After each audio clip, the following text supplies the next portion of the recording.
The second reason it's so important to have a strong vision and goals when you're looking at franchises, or honestly just making any kind of life change, is that when you're going through the process of figuring out if you are going to make a change in your life. In franchise, we call it the franchise research or due diligence process.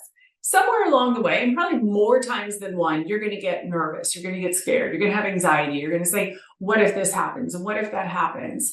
And our comfort zone will want to pull us back in. Once we start to try and get out of our comfort zone, we go, oh no, we don't like change, right? We want to stay where we're at.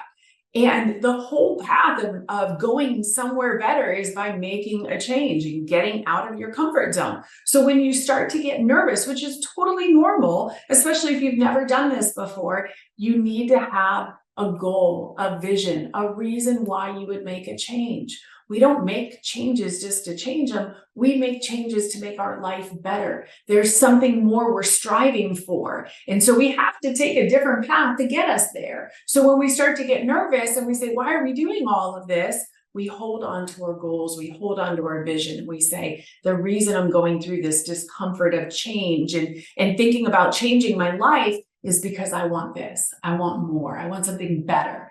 And that will keep you strong and keep you centered to your vision and your why, so your mind can clear and you can go back to the research. So having a vision, having goals in the beginning is utmost important to finding the right franchise for you.